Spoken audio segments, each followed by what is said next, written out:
ओम गण गणपते नमः।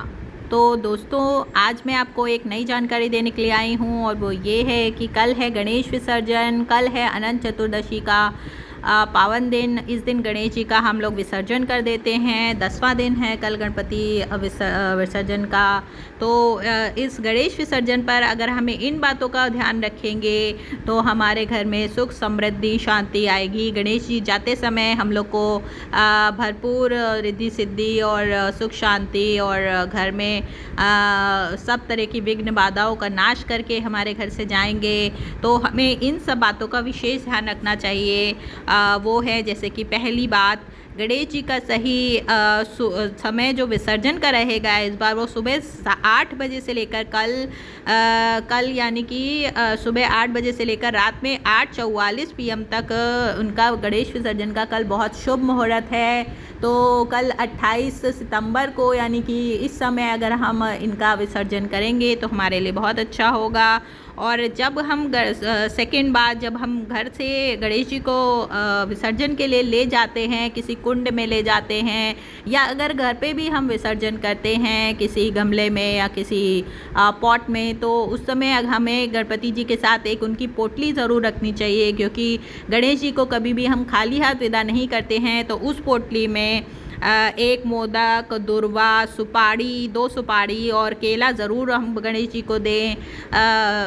और इसके साथ ही थोड़े से चावल भी डाल सकते हैं, अक्षत वाले चावल। तो ये सब करके हमें एक पोटली बना के गणेश जी के साथ में बांध के दे देनी चाहिए ज़रूर। और थर्ड बात, पूरे घर का जब हम गणपति जी को विसर्जन के लिए ले जाते हैं तो जब हम गणपति जी को उठाते हैं तो उनकी चौकी को उठाते समय में पूरे घर का चक्कर ज़रूर लगवाना चाहिए। पूरे घर के चक्कर के साथ हम गणपति बप्पा का पूरा गाना गाते हुए, गणपति बप्पा मोरया, उनके जयकारे लगाते हुए पूरे घर का चक्कर लगा के हम घर से बाहर निकलेंगे।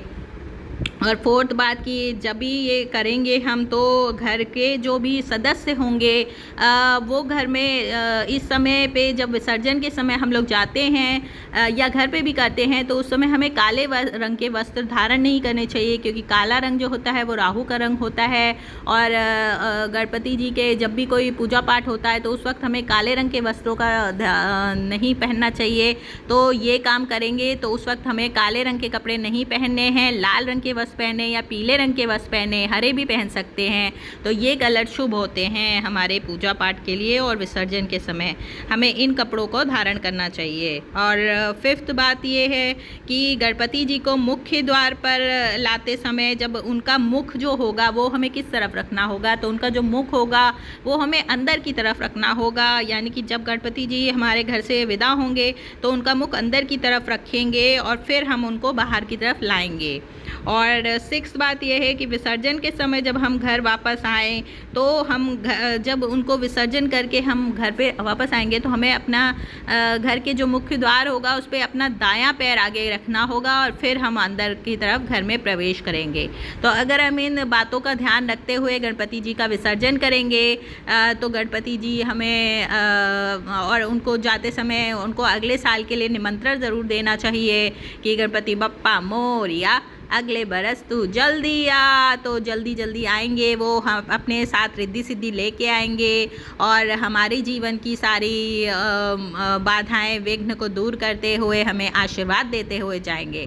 तो कल के लिए गणपति विसर्जन का दिन है, कल अनंत चतुर्दशी की। आप सबको, मेरे सब्सक्राइबर्स को और जिन जिन लोगों ने अपने घर पे गणपति जी बैठाए हैं उन सबको बहुत बहुत बधाई हो। गणपति जी आपके जीवन में इसी तरह से खुशियाँ और आशीर्वाद लेके आए, यही मेरी मनोकामना है। Thank you so much. Ganpati Bappa मोरया। ओम गण गणपते नमः।